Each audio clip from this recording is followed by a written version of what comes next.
Bonjour, merci. Je suis Émilie Lumière de l'Université Toulouse-Jean Jaurès. Voilà, je souhaiterais remercier toutes les personnes qui viennent de parler et qui nous ont présenté des dispositifs parfois différents, en tout cas complémentaires, je le pense. Ma question serait un peu pour vous tous, ou les personnes qui souhaiteraient y répondre, sur les contenus de ces enseignements de langue et plus, et de langue culture, je pense, ou de langue culture de spécialité, pour pouvoir s'articuler donc avec les formations qui sont proposées, parce qu'on a beaucoup parlé des dispositifs, on a parlé des structures, on a parlé de choses peut-être plutôt structurelles, et j'aurais voulu avoir votre avis sur le contenu, quel type de langue et pour quels objectifs, pour pouvoir les articuler avec les formations de nos étudiants. Merci.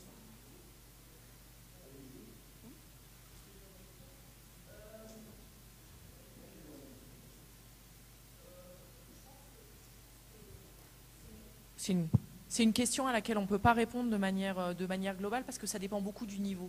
C'est-à-dire qu'un cours de débutant, c'est un cours de débutant.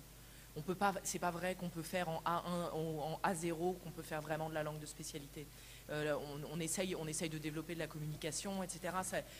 Ça semble complexe d'aller vers autre chose. Ensuite, plus les niveaux sont élevés, plus on peut lier l'objectif de communication, qui est quand même la priorité, à l'acquisition d'un vocabulaire et de compétences langagières spécifiques au type de spécialité que souhaite l'étudiant. Cela étant, et c'est ce qu'on se disait ce midi en discutant, il faudrait pas sans doute faire de la langue de spécialité une espèce de focalisation, parce que les gens ont besoin d'être en mesure de communiquer dans toutes les situations dans lesquelles ils vont se retrouver une fois à l'étranger. Alors évidemment dans le cadre de leurs études et éventuellement le cadre professionnel, mais aussi dans des cadres amicaux, informels, des cadres où ils peuvent être amenés à parler d'un film. Donc essayer de conserver cette diversité. Voilà.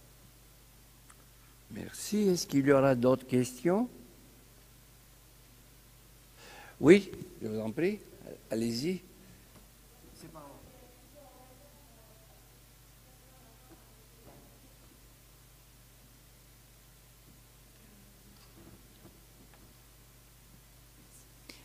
Bonjour, merci beaucoup pour les interventions. Je suis Nathalie Asquette, vice-présidente Relations internationales de l'Université d'Avignon, et je suis aussi à la tête de la Maison de l'International qui comprend le service des langues. Je voulais juste peut-être réagir sur l'intervention de monsieur qui parlait des DU autofinancés. Peut-être serait-il nécessaire d'expliquer comment, en fait, quand on parle d'autofinancement, ce que cela revêt, parce que bien souvent, en fait, c'est un autofinancement tout à fait partiel. L'université est bien souvent obligée, si on prenait tous les coûts complets, en fait, d'ajouter personnel administratif, locaux à disposition. Donc, je pense que peut-être la critique normale que vous avez formulée, et je vous rejoins, doit être un petit peu relativisée, si vous me permettez cette remarque. Et deuxièmement, je souhaiterais peut-être parler à peut-être plus largement d'autres intervenants sur la relation, il me semble, excusez-moi, je suis arrivée en retard, donc peut-être que ça a été évoqué avant, la relation entre le LANSAD et l'EMIL, l'enseignement d'une matière intégrée à la langue étrangère, le disciplinaire qui est dispensé en langue étrangère. Peut-être est-il nécessaire aussi de bien l'évoquer. Vous l'avez évoqué, messieurs, sur la partie du droit, me semble-t-il, où le niveau requis de base est nécessairement plutôt du B2 pour pouvoir suivre des cours disciplinaires, mais surtout la relation qui doit être établie entre l'enseignant de langue et l'enseignant de disciplinaire qui utilise une langue étrangère à visée disciplinaire.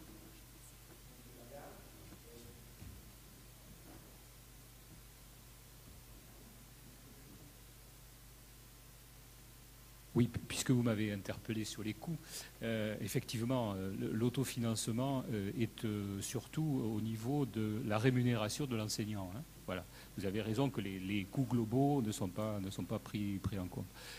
Cela étant, bon, je constate quand même que dans mon université, ça a été la seule condition à l'émergence d'enseignements en chinois, en arabe, en italien. Et que on a pu aussi créer des formations qui ne sont pas délivrées par ailleurs en anglais, en espagnol et en allemand. Et voilà. Donc en fait, vous avez, enfin, j'ai partiellement raison, mais vous avez bien fait de me dire que ce n'était que partiellement.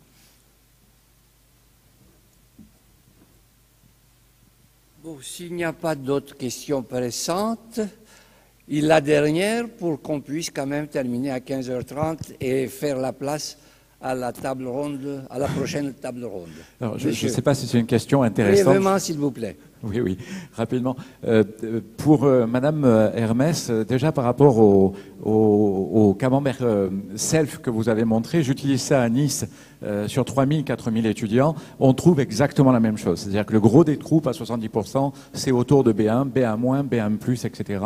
Et B2, un vrai B2, c'est autour de 18-20%. Donc on est, voilà, c'est sur les grands nombres, hein, vraiment 3000, 4000, donc c'est tout à fait juste déjà, et ça se retrouve dans toutes les universités. Donc SELF est tout simplement un outil assez extraordinaire pour mesurer le niveau actuel de nos étudiants en langue sur les 5 niveaux du CECR. Et je voudrais simplement rebondir sur l'idée de donc la directrice scientifique que vous avez énoncée, qui est Madame Monica Masperi, qui serait de créer une superstructure où nous pourrions éventuellement mutualiser nos expériences, nos réponses, nos stratégies, pour justement avancer davantage, contribuer aussi au projet Innova, et puis pourquoi pas améliorer tout simplement la performance de nos étudiants en langue étrangère. Je rebondis, et par rapport à SELF, j'avoue que c'est un outil intéressant, mais tant du point de vue de la gouvernance pour les indicateurs et suivre la progression des étudiants, des cycles et des dispositifs très clairement pour savoir quel cours faut-il ouvrir ou non selon les besoins. Et dans le même temps, ce qui m'intéressait le plus, et je n'ai pas eu le temps d'insister sur ce point, c'est l'aspect à la fois diagnostique et formatif de SELF, puisque je pense que ça doit être la même chose quand je vois que vous êtes en train d'acquiescer, mais nos étudiants maintenant viennent en disant « je suis bientôt B2, comment je fais pour être B2 ?» ou « je ne suis pas du tout B2, est-ce que vous pensez qu'avec un petit cours de plus, je vais bientôt être B2 ?»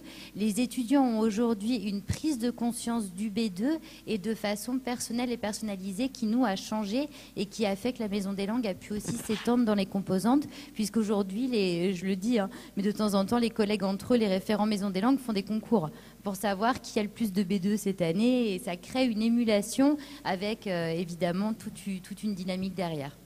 Mais ça, c'est un très bel outil. Et comme on le disait par rapport aux limites de la gouvernance, c'est vrai que c'est un tel chantier. Et là, on échangeait. C'est pour ça que ce colloque est une très bonne initiative. On échange chacun sur tout ce qu'on a, tout ce qui fonctionne, tout ce qui ne fonctionne pas. Et si on arrivait, grâce à aujourd'hui cette rencontre, mutualisée de façon plus institutionnelle, je pense qu'on gagnerait du temps et beaucoup de force. Merci, ça sera donc le mot de la fin de cette séance. Je remercie tous les intervenants et toutes les intervenantes et le public bien entendu. Et on passe à la deuxième table ronde de cet après-midi sans pause. La pause aura lieu juste après la table ronde qui vient.